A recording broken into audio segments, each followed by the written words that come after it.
So today I have the 2020 Chevrolet Corvette C8 convertible, and I'm going to showcase the 5 best features of this thing. So let's get to it. So first best feature of this thing is that you get near Ferrari, Lamborghini performance for 1/5 the cost. So you can get a base C8 for about 60 grand out the door. Obviously, if you start checking boxes, you're going to get a lot higher than that.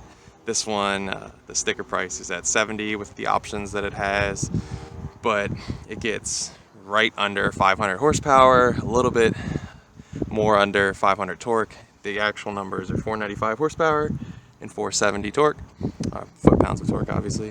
But you know, that's right up there, punching well above its weight with, you know, whatever the current offerings of supercars from Ferrari, Lamborghini, even McLaren. And you don't have to spend $250,000, $300,000 to get it. You can get it for the price of the current new Supra that's out there. And in my opinion, that makes this the best bargain that you can buy right now.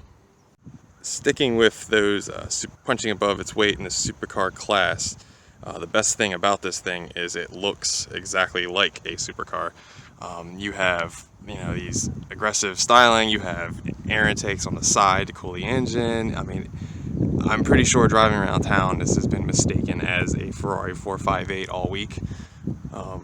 And that is not a bad thing. That is a great thing to hear from somebody. You know, I like Corvettes all my life, but let's face it, a Corvette is not a Ferrari. But this thing looks like a Ferrari. You know, looks like any supercar out there right now in the market, and that, you know, it's turning heads all week that I've had it. And you know, I figure if you're gonna spend money for a sports car or, you know, any sort of supercar you want to turn heads, and this thing surely turns heads. I think another best thing about this Corvette is that it is a mid-engine Corvette that they said would never actually happen. Now this is the convertible version, so it's not as accessible to show you the nice V8 sitting in the back. It's kind of hidden under a lot of panels, but it's still accessible nonetheless. If you get the coupe version, you get nice glass covering. You can, you know, open the hatch and reach right in and service your engine if you need to. But this is that, you know, for the longest time, magazines were saying, you know, the mid-engine Corvette is coming. Well, here it is. And that, if that's not a best thing about this thing, then I don't know what else can be.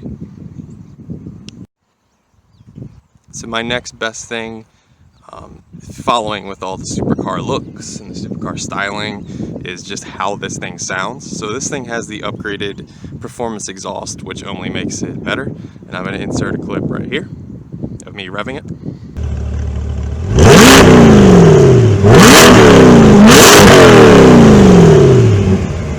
But as you can hear, just, you know, it sounds like it belongs in the supercar class. It looks like it belongs. It has the horsepower and the torque figures to belong. But, you know, let's face it, hearing that exhaust barbel pop, you know, from downshifts coming to red lights is just something else. And finally, my last best thing about the C8 is how driver focused it is. So right now I'm giving you pretty much my eyeball view of what you see, as close as the camera can get. And everything is basically for the driver. You have your nice crisp 12-inch display, which I have tuned to the track setting because I'd rather see the, you know, RPMs rise on the bar, just to let me know what gear I'm in, and speed doesn't really matter, except for not getting a ticket, obviously. I like to see all the temp gauges over on the left, you know, tire pressure, things of that nature, and just I leave the low performance gauge. You can cycle through like a lap timer and 0 to 60 timer, but I just leave it on the G-force little meter. But you can see that's all driver focused, but that's just a choice option. You can have a less driver focused option, but just overall the package is driver focused. So you have the nice steering wheel that's very sporty. It's flat bottom. Let me give you a little better view. It's flat bottom steering wheel. You have the cool Z button, which I will show you how driver focused that is in a moment. But you can see you're kind of cocooned in this cockpit. Now that Z button I was talking about, following in the driver focused footsteps, you can set it to be whatever you want. It's kind of like if you know anything about BMW's, the M button. It's basically Chevy's M button for Z, for Zora, A lot of Corvette history there. But you know, you can see this screen is even tilted towards the driver. Let me give you my eyes view again. So you have that screen tilted. You have basically this whole console's tilted towards the driver, kind of cocooning you in this perfect cockpit. You got your buttons easily. These are, you know, nice for reverse, nice little switch for drive, nice little switch to pull back.